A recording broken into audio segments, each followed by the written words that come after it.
이를 내가 믿사오며 그 외아들 우리 주 예수 그리스도를 믿사오니 이는 성령으로 잉태하사 동정녀 마리아에게 나시고 본디오 빌라도에게 고난을 받으사 십자가에 못 박혀 죽으시고 장사한 지 사흘 만에 죽은 자 가운데서 다시 살아나시며 하늘에 오르사 전능하신 하나님 우편에 앉아 계시다가 저리로서 산 자와 죽은 자를 심판하러 오시리라. 성령을 믿사오며 거룩한 공회와 성도가 서로 교통하는 것과 죄를 사하여 주시는 것과 몸이 다시 사는 것과 영원히 사는 것을 믿사옵나이다. 아멘. 다 함께 찬송가 407장 찬송하도록 하겠습니다. 찬송가 407장입니다. 찬송가 407장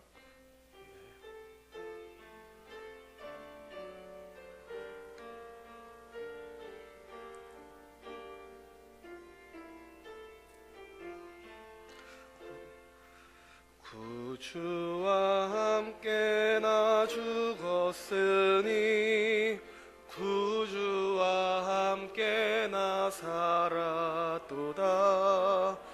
영광의 그날에 이르도록 언제나 주만 바라봅니다. 언제나 주는 날 사랑하사 언제나 새 생명 주신 하나님 영광의 그날에 이르도록 언제나 주만 바라봅니다. 맘속에 시험을 받을 때와 무거운 근심이 있을 때에 주께서 그때도 같이 하사 언제나 나를 도와주시네. 언제나 주는 날 사랑하사 언제나 새 생명 주신 하나님 영광의 그날에 이르도록 언제나 주만 바라봅니다.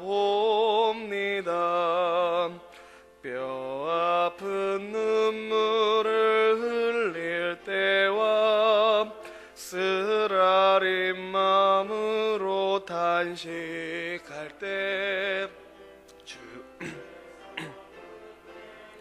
같이 하사 언제나 나를 생각하시네.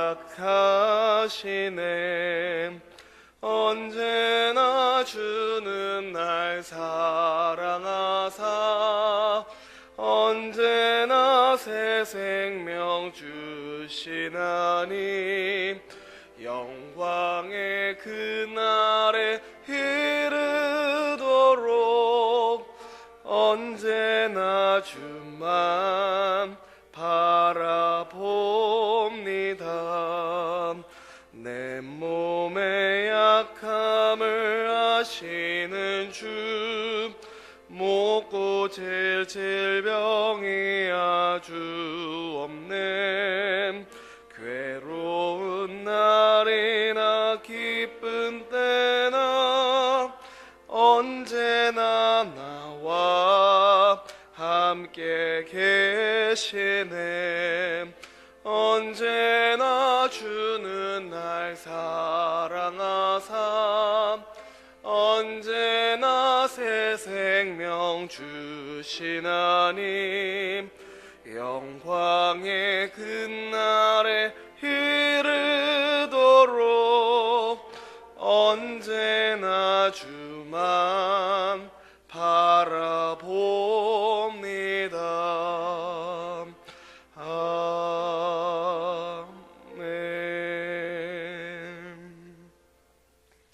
성경 말씀 신약성경 유다서 1장 20절 한 절 함께 보겠습니다. 신약성경 유다서 1장 20절.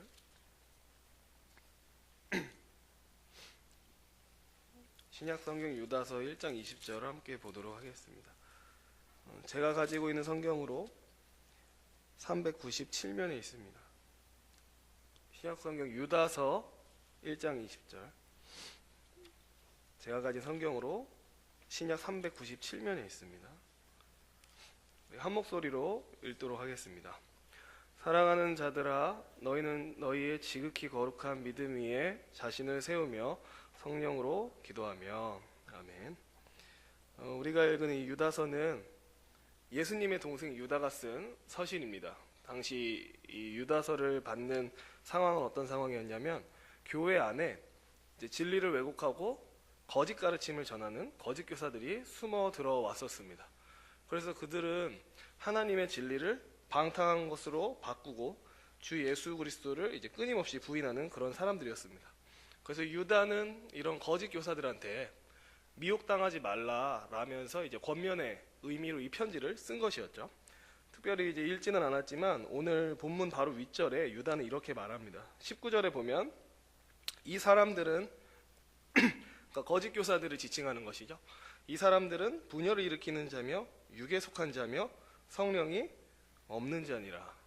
그러니까 이 거짓 교사들은 성령이 없는 자들이다라고 얘기를 한 다음에 곧바로 오늘 본문이 나오는데, 사랑하는 자들아, 너희는 너희의 지극히 거룩한 믿음 위에 자신을 세우며 성령으로 기도하며 라고 얘기를 합니다. 그러니까 19, 20절을 이제 연달아 보면은 이제 한 가지 보이는 게 뭐냐면, 진리를 왜곡하고 부인하는 거짓 교사들과 참된 신자들의 결정적인 차이 중에 하나는 뭐냐? 그거는 거짓 교사들은 성령이 없는 자다.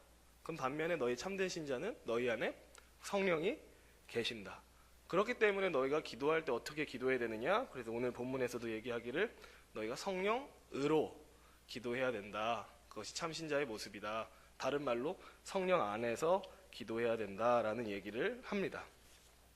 그래서 오늘은 성령 안에서 기도한다는 게 어떤 건지 한 이제 짧게 4가지 정도만 살짝 나누고 그렇게 말씀을 전하려고 합니다.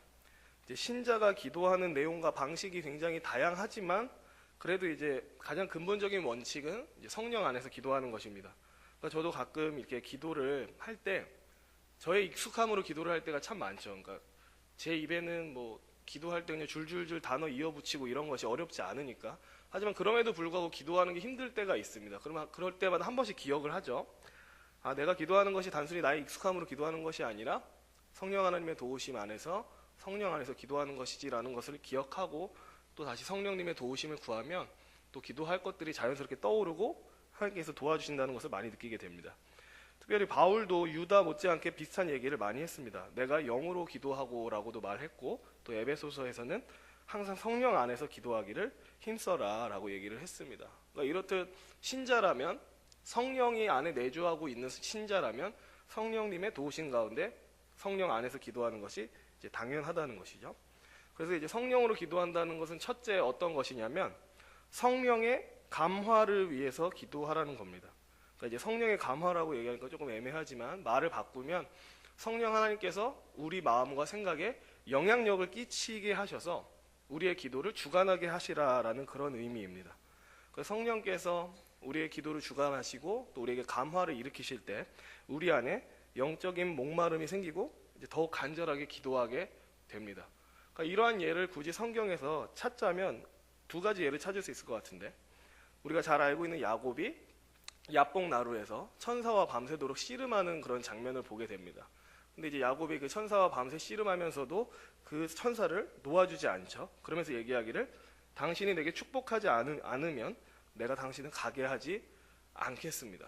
그러니까 그 야곱 안에 간절히 매달리고 간구하는 그런 가난한 심령이 그 안에 있었다라는 겁니다.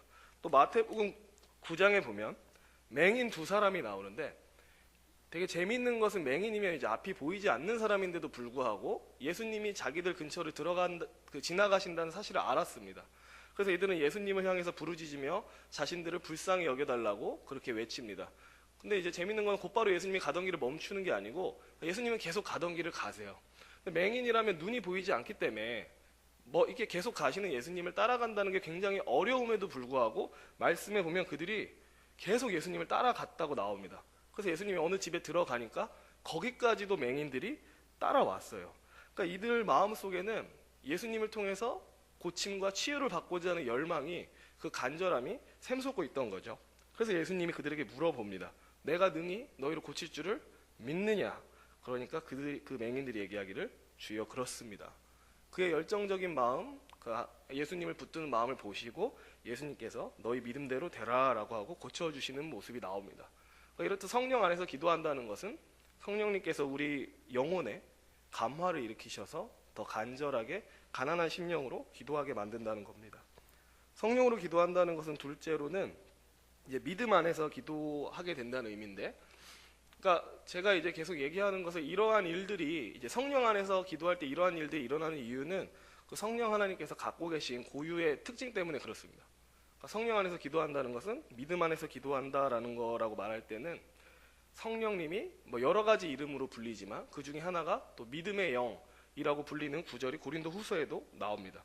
그렇기 때문에 이 믿음의 영이신 성령께서 우리의 기도를 주장하실 때, 그러니까 우리는 항상 기도하면서 두 가지 마음이 들지 않습니까? 분명히 확신을 갖고 하나님께서 내 기도를 들어주고 계셔, 내 기도에 응답하실 거야 라는 확신을 갖고 기도해야 함에도 불구하고 여전히 내 마음속에는 하나님이 과연 내 기도를 듣고 계신 건가?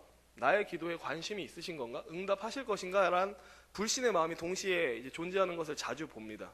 근데 성령께서 주장하시는 기도 가운데는 이제 믿음의 영이신 성령께서 우리 안에 계시기 때문에 우리 안에 그런 흔들림이라든지 어떤 불신이라든지 의심의 마음을 성령께서 우리 안에 몰아내게 되신다는 겁니다.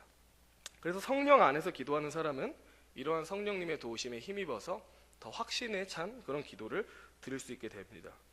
성령께서 기도한다는 것은 이제 셋째로 이제 거룩한 마음으로 기도한다는 것인데, 제가 얘기했듯이 성경에서는 이제 성령님을 여러 가지 명칭으로 부른다고 했습니다. 그 중에 또 하나가 이제 성결의 영, 그러니까 거룩해 하시는 영이라는 이름으로도 불립니다.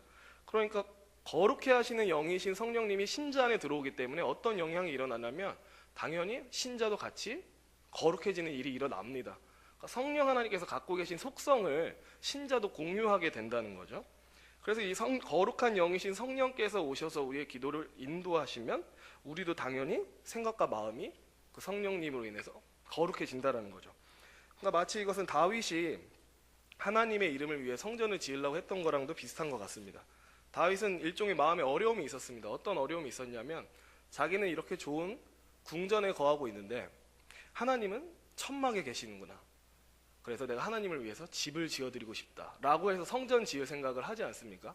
물론 하나님을 어떤 건물을 지어도 하나님을 감당할 수 없죠. 하나님을 어느 건물 안에 모셔둔다는 것 자체가 불가능하지만 하나님은 다윗의 마음을 아셨습니다. 하나님을 생각하는 다윗의 마음을 아셨어요. 그래서 거기에 대해서 하나님이 기뻐하셨고 그 다윗의 거룩하고 아름다운 마음에 대해서 네가 나의 집을 세워주려고 하느냐? 내가 오히려 다윗 너의 집을 세워주겠다라고 하면서 언약을 맺으시는 장면이 나옵니다. 또 다니엘의 경우는 바벨론 포로로 잡혀왔습니다. 그러니까 당시에 어느 나라가 망했다라는 것은 어떤 의미를 갖고 있냐면 그 나라가 믿고 있는 신이 끝났다라는 것을 의미를 합니다. 그러니까 한마디로 다니엘은 이스라엘이 망하고 바벨론으로 잡혀왔기 때문에 하나님은 끝났다라는 생각이 쫙 퍼질 수 있는 그런 상황이었습니다. 더 이상 하나님은 안 계신다. 그분은 졌다. 바벨론의 신에게 패배했다. 이런 생각이 들 수 있지만 다니엘은 그럼에도 불구하고 그런 거짓된 생각이나 이방의 문화에 젖어들지 않고 도리어 나 스스로를 구별해서 하나님께 드리겠노라 라는 결심을 하는 것을 보게 됩니다. 그래서 왕의 음식 중에 고기를 먹지 않죠. 그게 제사에 드려지는 이방신에게 바쳐지는 고기였기 때문에. 그러니까 이렇게 다니엘이 거룩하고 성결한, 그러니까 하나님 앞에서 구별된 마음을 갖고 살게 됐던 그 연유는 뭐냐? 다니엘 안에 계셨던 성령 하나님 때문이다 라고 얘기를 하고 싶습니다. 마지막으로 이제 성령으로 기도한다는 것은 사랑 안에서 기도하는 것이다 라고도 얘기할 수 있을 것 같습니다. 그러니까 두 가지 면으로 얘기할 수 있을 것 같습니다. 한 가지는 성령 안에서 기도할 때, 성령님의 도우심 가운데 기도할 때 그러니까 하나님이 우리를 사랑하시는 그 사랑이 우리 안에 전달이 된다라는 겁니다. 그러니까 하나님의 가장 깊은 것까지 통달하신 성령님께서 우리 안에 계실 때 하나님이 갖고 계신 우리에 대한 사랑을 우리가 전달받고 그 안에서 두려워하는 마음이 아니라 하나님의 사랑 안에서 평안함 가운데 기도할 수 있게 된다는 건데, 바사의 왕후였던 에스더 같은 경우가 이제 하만이 모르드게 때문에 분노했고, 그래서 모르드게가 속해 있는 유대인을 전부 다 죽이려고 했습니다. 그래서 이때 에스더도 마음을 굳게 먹고 이 일을 어떻게 처리하기 위해서, 왜냐하면 당시 에스더가 그 페르시아 제국의 왕후였기 때문에 왕에게 이 사실을 말해서 자기의 민족을 구해달라고 해야겠다, 이런 마음을 갖고 있었습니다. 근데 당시 왕궁에 규례가 하나 있었는데, 왕이 누군가한테 내게로 나아오라라고 하기 전에 나아가면 그거는 죽임을 당하는 그런 왕궁의 규례가 있었습니다. 그러니까 그거는 왕의 아내인 왕후도 그렇게 하면 안 되는 그런 규례가 있었습니다. 근데 그럼에도 불구하고 에스더가 이제 얘기하기를, 왕이 부르기 전에 왕한테 나아가면 안 되는데 내가 그 규례를 어기고 왕한테 나아가서 우리 민족에 대해서 얘기를 하겠다. 그래서 유대인들에게 금식 기도를 요청했고 자기 또한 그렇게 기도를 하게 됩니다. 근데 이제 하나님의 은혜 가운데 그 마음에 아마 많은 두려움이 들었을 것 같지만, 그래도 그 두려움을 떨쳐내고 그렇게 왕 앞에 나아가서 결국에는 그가 유대인을 구원하는 하나님의 도구로 쓰임받는 것을 보게 됩니다. 그러니까 이 외에도 바깥으로도 이제 성령 하나님이 우리로 하여금 사랑의 마음을 갖게 하시는데, 그러니까 하나님이 나를 사랑하신다는 확신을 줄 뿐만 아니라 다른 옆에 있는 교회 지체들을 향해서도 사랑의 마음을 품게 됩니다. 그러니까 어려움을 당하는 이웃에 대해서 연민을 갖고 이제 안타까워하는 마음을 가지면서 기도하게 된다는 거죠. 여기에 대한 이제 예가 하나 있다면 스데반 집사가 있습니다. 스데반 집사가 유대인들에게 복음을 전했는데, 그 스데반이 전하는 그 복음 자체가 유대인들에게 있어서는 말도 안 되는 것이고 자기들이 지금까지 믿어왔던 신앙을 완전히 부인하는 그런 종류의 얘기였기 때문에 그들이 스데반을 돌로 쳤습니다. 사실 스데반은 잘못한 것이 없음에도 불구하고 이제 돌에 맞아 죽게 되었죠. 근데 그때 스데반이 우리가 잘 알고 있는 유명한 기도를 합니다. 자기를 돌로 쳐서 죽이는 원수들한테 뭐라고 기도하냐면, 하나님한테 무릎을 꿇고 크게 불러 이르되 주여 이 죄를 그들에게 돌리지 마옵소서.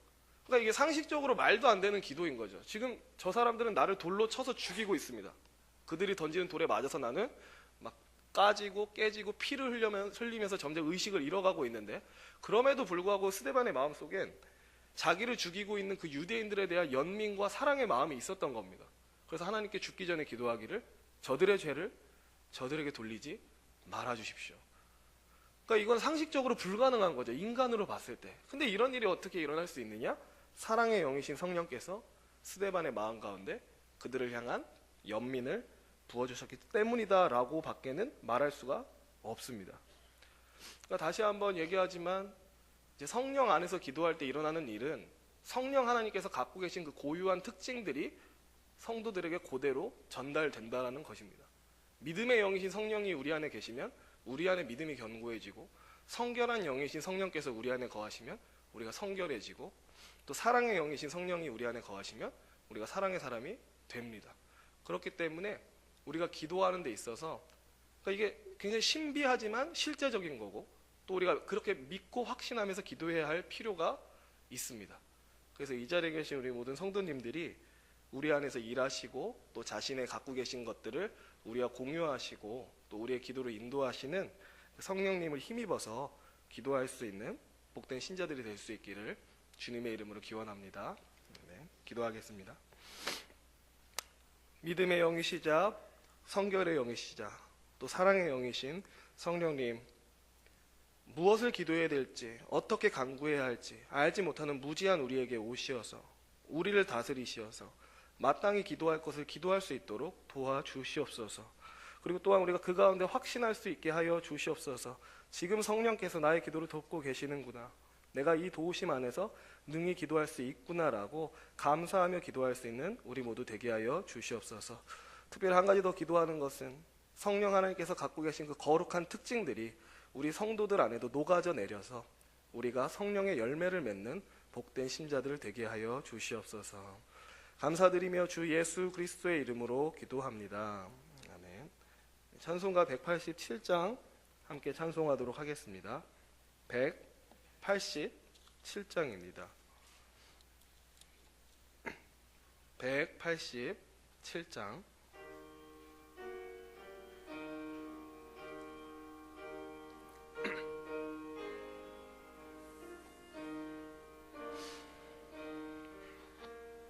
비둘기같이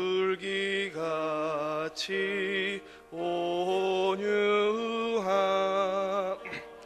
은혜의 성령 오셔서 거친 맘 어루만지사 외로와 평화 주소서. 진리의 빛을 비추사 주의 길 바로 걸으며 주님을 옆에 모시고 경건히 살게 하소서. 주님과 동행하면서 거룩한 길로 행하며 진리의 예수 붙잡고 길 잃지 않게 하소서. 연약한 나를 도우사 하나님 나라 이르러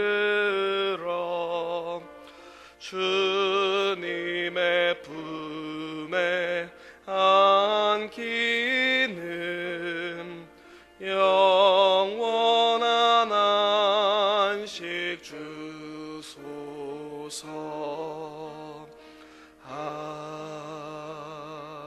아멘. 주기도문 하심으로 예배를 마치도록 하겠습니다.